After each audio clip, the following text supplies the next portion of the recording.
Bienvenue à Futuristique 3.0, le podcast qui va à la rencontre d'humains passionnés d'innovation, de création futuriste et d'invention. Je suis Laurence Esso, consultante agréée en relations publiques. Avec mes invités, nous parlerons de Metaverse, d'intelligence artificielle, de NFT et de bien plus. Nos échanges permettront de démystifier les nouvelles tendances technologiques. Ensemble, nous tenterons de comprendre leur influence sur notre monde et sur la manière dont nous pensons, communiquons et interagissons. Embarquez avec nous pour cette odyssée d'un futur déjà bien proche.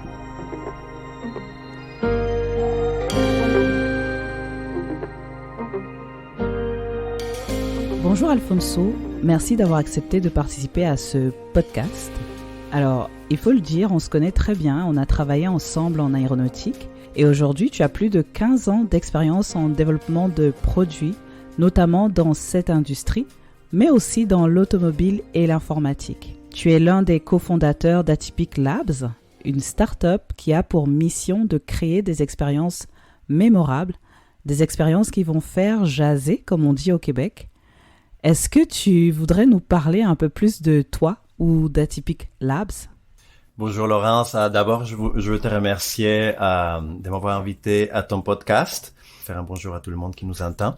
Puis oui, avec plaisir pour te parler un peu plus de moi, d'Atypic Labs. Et en fait, Atypic Labs était né de mon désir de ramener tout le côté technologie dans un facteur plus humain et de l'utiliser la technologie pour enrichir les échanges humains et la profondeur dans les expériences. Donc, dans des différentes expériences professionnelles que j'ai eues, même en aéronautique, on avait souvent à travailler avec des gens qui créent des expériences pour nous, pour différents objectifs marketing et autres.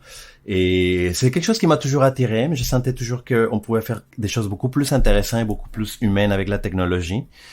Donc, c'est cette idée qui est née à Atypic Labs. Donc, c'est une compagnie qui se spécialise dans la création d'expériences technologiques, mais centrées autour de l'humain et en utilisant la technologie vraiment pour augmenter l'expérience humaine, les connexions entre les gens, les sens de communauté et aussi tout ce qui est symbolique, narratif, pour permettre d'aller plus en profondeur.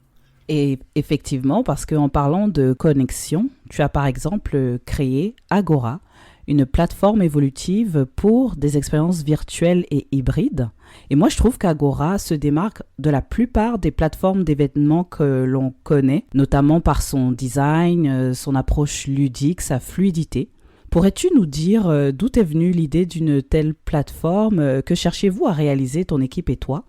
C'est parti, en fait, à la base, plus un besoin humain. Je pense qu'on a tous vécu ce moment dans lequel on est rentré en mode pandémie, puis toute la quantité, tout le contenu a continué à fonctionner d'une certaine façon.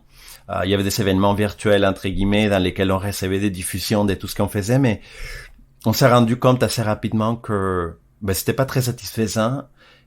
J'ai senti de mon côté que dans les événements en présentiel, c'est quelque chose qu'on prenait par acquis dans l'avant-Covid, mais dans les événements présentiels, on cherche beaucoup plus que juste le contenu, on cherche une communauté. On va dans des événements qui nous rassemblent, dans lesquels on va chercher une certaine groupe de gens, une certaine tribu, une certaine communauté. Et cette communauté, évidemment, était pas présente dans l'après-concert ou dans l'après-conférence en ligne. Et aussi, l'idée de se rassembler juste comme entre amis, genre, comme un party à la maison, dans les Zooms qu'on essayait au début, c'était vraiment très insatisfaisant. On avait des groupes, genre 30 personnes dans le même Zoom. C'était très difficile à gérer, puis il y avait pas, c'est comme il y a pas 30 personnes. Dans la vie réelle, ça se passe pas ça, genre, comme c'est plus des petits groupes de gens qui connectent puis qui bougent de façon fluide.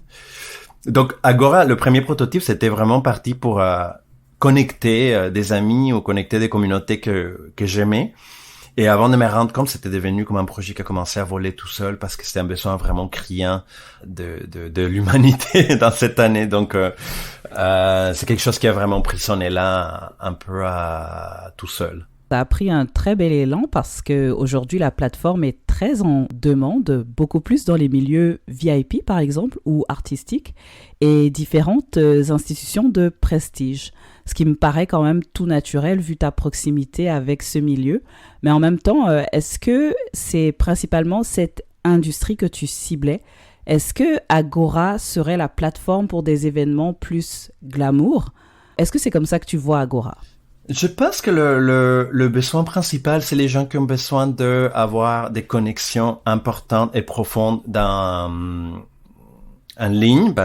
C'est nos premiers clients, puis jusqu'à aujourd'hui, on a des clients, beaucoup de ce type-là. C'était, par exemple, le type des clients des organisations d'entrepreneurs de haut calibre, dans lesquels, une fois par année, ils partent ensemble tous pour aller faire du ski une semaine quelque part. Puis c'est ça leur activité annuelle. Mais cette année, l'activité annuelle, ça pouvait pas se passer au présentiel. Puis les gens font ça, aller faire du ski, aller sauter en parachute ou ce que vous voulez, dans un objet, oui, de faire l'activité, mais surtout de se rassembler puis de connecter avec une activité. Donc on a commencé à créer des expériences avec ce type d'organisation dans Agora. Ce qui était très intéressant d'ailleurs parce que c'est des gens qui sont vraiment passionnés, intéressants, puis qui ont une drive pour découvrir. Donc c'était stimulant comme projet et aussi ça nous donnait une liberté plus grande de budget parce qu'on pouvait organiser des choses, par exemple un souper à 4 services dans lesquels, je sais pas, normalement dans le présentiel, eux y allaient à faire une tournée des restaurants, par exemple à Calgary, en Alberta. Puis là, du coup, tu sais, comme on a refait cette expérience en virtuel, mais avec les soupers vraiment servis à la maison. Des dynamiques comme ça, c'est des choses qu'on pouvait créer avec cette clientèle un peu plus VIP. Mais c'est pas juste, ça doit pas être forcément à ce niveau des VIP. Quand on était en aéronautique, c'était quand même un milieu dans lequel on avait besoin de prendre beaucoup l'avion pour aller faire des connexions spontanées avec les gens. Et tous ces types de milieux ont vraiment besoin de ce type de travail. Donc, c'est ça les types de créneaux dans lesquels on a eu plus de succès. Puis on le voit tout à fait que ça change complètement le type de connexion qu'on peut avoir au travers du virtuel. Et d'ailleurs, au sein d'Atypic Labs, vous n'avez pas seulement Agora, vous développez toutes sortes de projets et on ressent cette volonté de faire les choses différemment, surtout en ce qui concerne les expériences sociales. Il y a comme ce désir de créer des connexions plus humaines au travers de la technologie. Et je vais citer Steve Jobs, par exemple, qui disait « L'innovation, c'est une situation qu'on choisit parce qu'on a une passion brûlante pour quelque chose. » Alors, qu'est-ce qui vous allume? Je pense qu'en général, c'est l'humain, le côté, la profondeur de l'expérience humaine. Puis je pense que c'est pas quelque chose dont on a toujours besoin de la technologie. Évidemment, moi, ayant un parcours technologique, je vois plein de possibilités pour utiliser la technologie pour augmenter les expériences, mais certaines des choses qu'on a fait, par exemple, on a fait une pièce de théâtre interactive en ligne.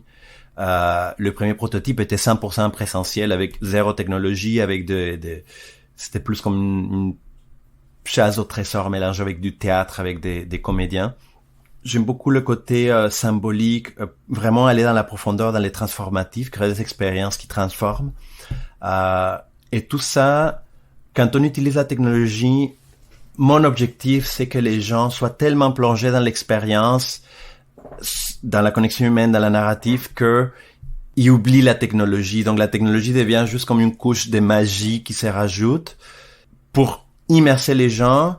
Au contraire de ce qu'on voit souvent dans les expériences technologiques, la technologie devient au centre, devient distrayante. Donc, c'est intéressant parce qu'il y a un petit peu le côté gadget, mais quand on enlève ces côtés, le côté gadget, l'expérience devient comme peu intéressante. Donc, ici, l'important, c'est que l'expérience, la connexion, le symbolisme reste au centre. Puis, c'est aussi un peu pour ça qu'on a créé Agora, parce qu'on manquait des moyens pour créer ce type d'expérience qu'on faisait au présentiel, avec du mouvement, avec du son, avec du toucher, dans le virtuel. Donc, on a créé une plateforme qui nous permet de créer ce type d'interaction plus profonde. C'est une création qui a également beaucoup de support de par l'écosystème très dynamique des startups, surtout ici à Montréal. Moi, j'ai envie de parler justement de cet univers de startup. Montréal est davantage reconnu comme un pôle mondial en termes des nouvelles technologies et plus précisément l'intelligence artificielle. Et d'ailleurs, une cartographie de Bonjour Startup Montréal nous révèle un écosystème en IA qui est très très dynamique ici, avec entre autres 10 accélérateurs, une vingtaine de laboratoires corporatifs et d'importantes sources de financement. Alors, c'est le cas de le dire, c'est beaucoup d'amour que des innovateurs tels que toi recevaient de la part de la ville. Donc, pourrais-tu nous parler un petit peu de ton parcours dans cet univers, les défis, les obstacles et quels conseils donnerais-tu à quelqu'un qui veut se lancer dans ce milieu à Montréal? C'est une question très intéressante. Le parcours d'entrepreneur, c'est pas facile, puis on nous dit ça, puis ça s'écoute cliché un peu, mais ça prend beaucoup d'énergie. C'est très demandant au niveau des quantités d'heures, puis faut faire un peu de tout. Donc, je pense que le plus important, c'est que le projet t'allume profondément, parce que tu peux pas trouver cette quantité d'énergie dans un projet qui fait du sens au niveau des affaires, qui a une très belle portée au niveau des chiffres d'affaires, etc., mais qui t'allume pas. C'est juste pas humainement viable de créer cette quantité d'énergie. Tandis que quand on est en train de faire un projet que t'aurais fait pour le plaisir, genre, parce que c'est quelque chose qui t'allume, et tu restes, tu fais des longues nuits, tu dors pas beaucoup, ben, il y a une quantité d'énergie disponible qui est très très différente, puis il y a une possibilité de vraiment pousser ça beaucoup plus loin. Donc pour moi, c'est vraiment important de toucher au plaisir, toucher à ce qui est, à ce qui t'allume, à ce qui te fait vraiment, comme pas dormir la nuit. Puis un exemple qui me vient à l'esprit, un des concepts des aventures ludifiées qu'on a fait pour certains dépôts des musées, qu'on a incubé dans certains incubateurs de technologie. C'est venu d'une idée qui m'est venue une nuit, puis j'ai passé quelques jours à faire des esquisses, puis je me sentais comme coupable parce que c'était quelque chose qui n'était pas vraiment du travail, du vrai travail. Puis après, j'ai compris comme 2 semaines plus tard que j'avais déjà tout le matériel pour un appel à projet, pour une expérience en forêt. Donc vraiment apprendre à trouver cet feu à l'intérieur, puis le projeter vers quelque chose qui peut être viable à l'extérieur. Je pense que ça, c'est clé. Au niveau on est chanceux à Montréal, comme tu disais, d'avoir tout un écosystème et beaucoup de support. Parce que je pense que la passion par soi-même, ça suffirait pas. Il y a beaucoup de choses à faire, puis surtout quand on était employé, il y a beaucoup de choses qu'on n'avait pas à gérer, qu'on doit gérer. Donc, il y a beaucoup de support, de coaching, des organismes qui peuvent donner du support, du conseil, accélérer des projets, incuber des projets. Donc, j'irai pas dans une liste extensive, mais nous, on a eu beaucoup de support de la part des ZOO, de Yes Montréal, etc. Donc, il y a beaucoup de ressources selon le type de projet. Puis oui, tout type de technologie. Dans notre cas, dans tout ce qui touche à la créativité numérique, c'est comme un mélange de plusieurs disciplines.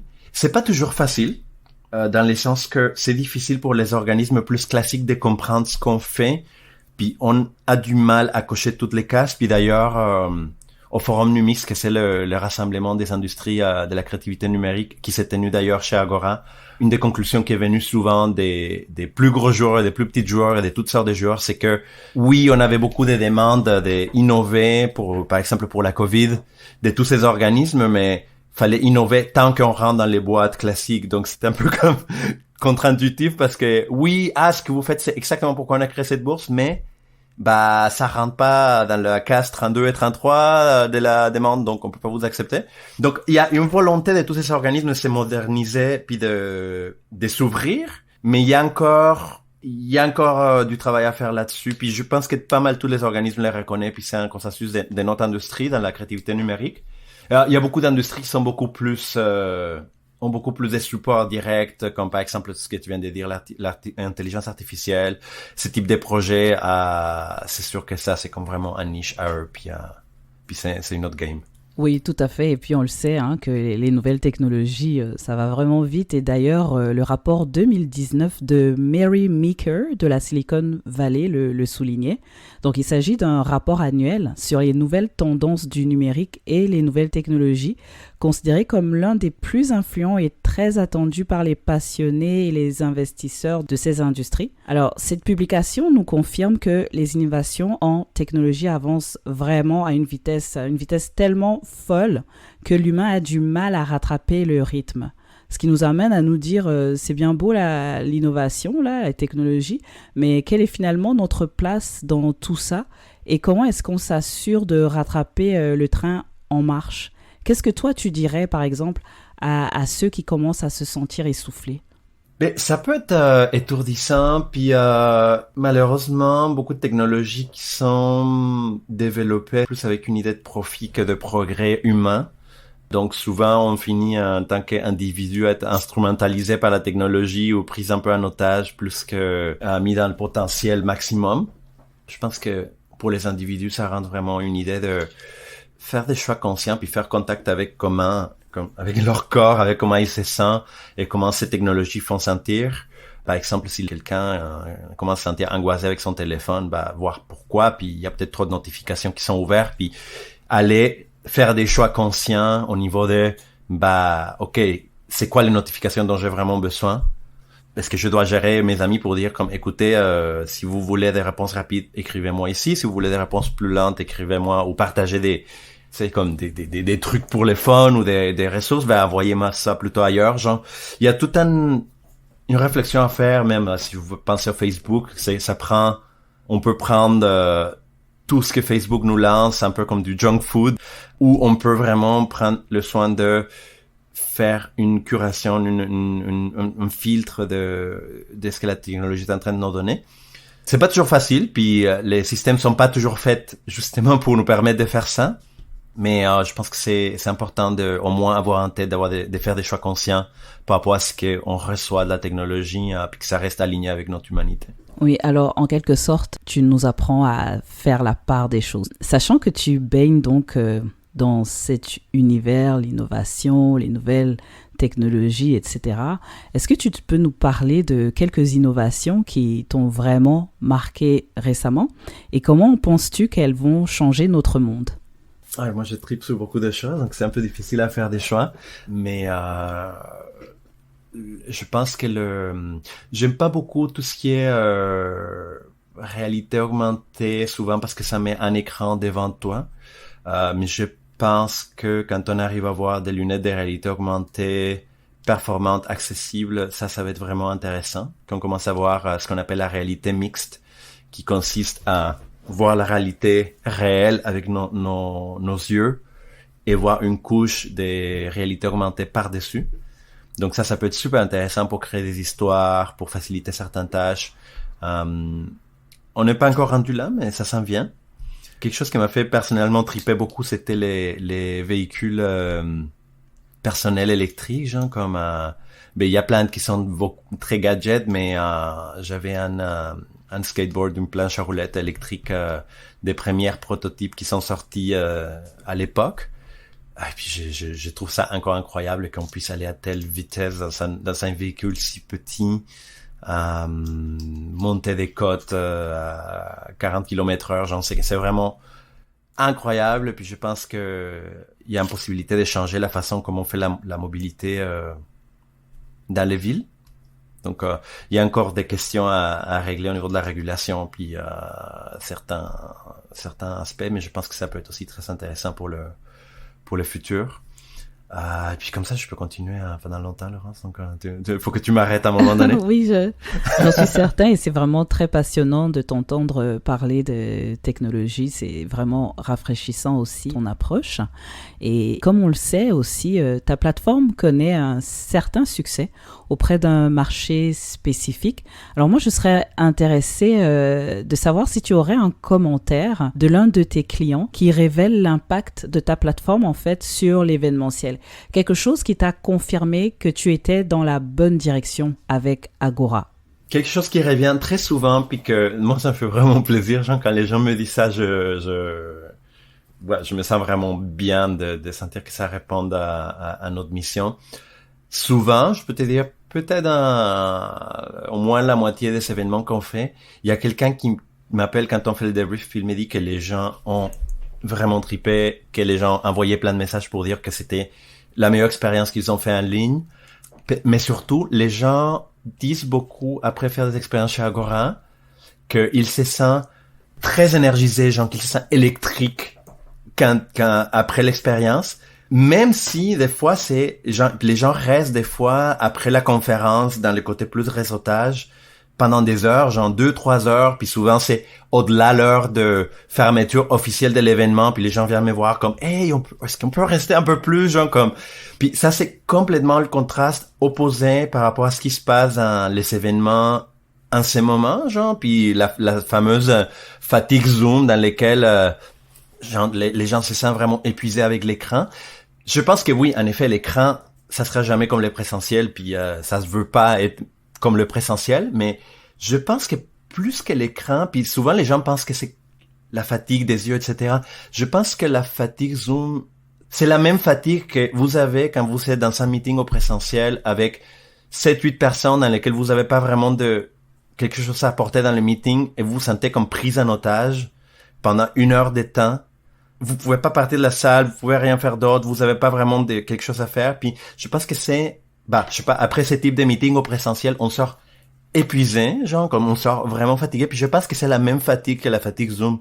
C'est une manque d'agence, une manque de liberté de mouvement, une manque de choix, et je pense que même si nous, chez Agora, c'est quand même la vidéoconférence, c'est pas, au niveau de la technologie, quelque chose qui est technologiquement révolutionnaire, mais on est en train de changer comment on articule les discours humains autour de la vidéoconférence et tout ce qui vient autour de ça.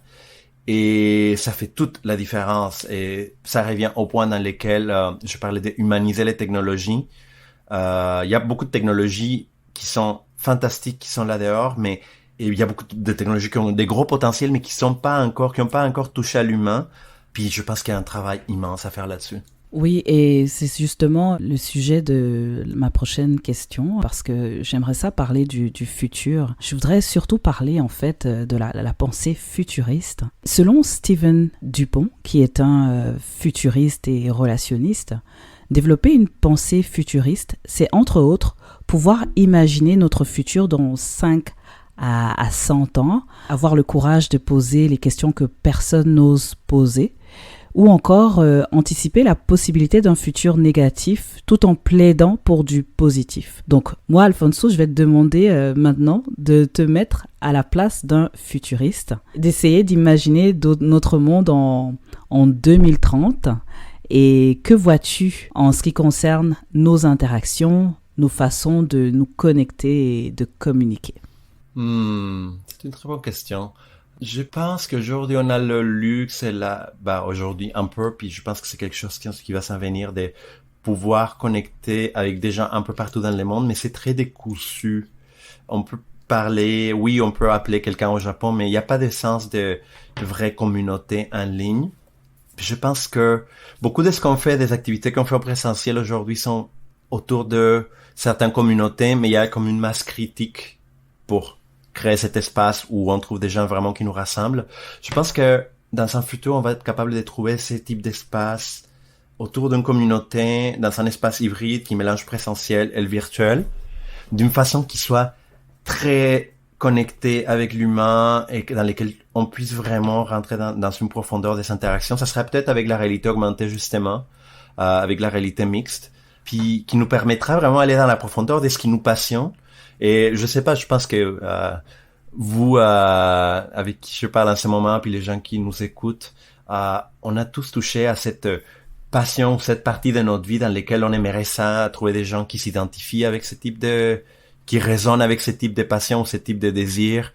Peu importe que ce soit créative ou curiosité humaine ou il y a des gens dans la planète qui sont là-dessus, puis il y a une communauté quelque part qui pourrait se créer.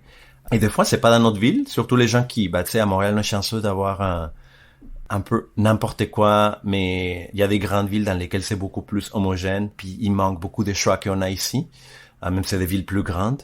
Fait que je pense que dans le futur, on sera capable de trouver ce type de communauté et toute la créativité qui vient d'être capable de se rassembler avec des gens qui résonnent sur la même passion. Pour terminer, peux-tu nous parler de futurs projets personnel ou avec Atypic Lab?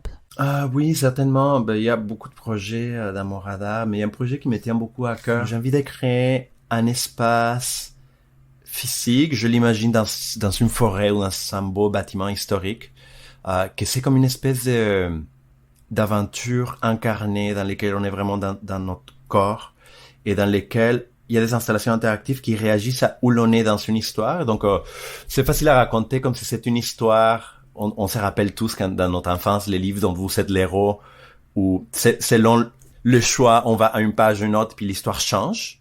On peut faire facilement quelque chose comme ça, mais à la place d'aller dans une page, tu vas dans un endroit et les projections ou les installations interactives vont réagir à où tu en es dans l'histoire et pas juste à ta présence. Si tu reviens au même endroit plus tard, ça va être un autre personnage ou une autre partie de l'histoire qui va se déclencher.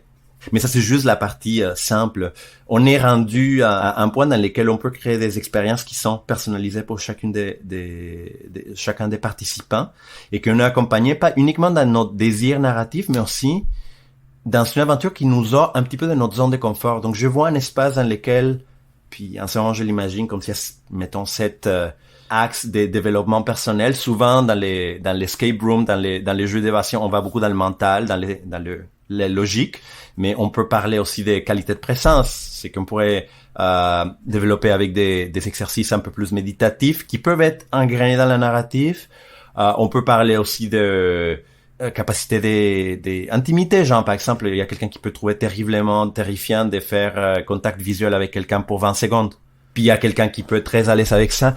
Mais essayer de saisir dans dans ces différents axes de développement personnel où est la personne et être capable de proposer des choix qui permettent de faire un petit pas, un moyen pas ou un grand pas en avant selon la disponibilité de la personne dans le moment présent. Pas demain, pas dans une heure, genre comme là, tu te sens disponible pour faire quel risque à ce niveau-là ou quel type de... C'est peut-être zéro, j'ai peut-être pas envie j'ai juste envie d'une expérience fun.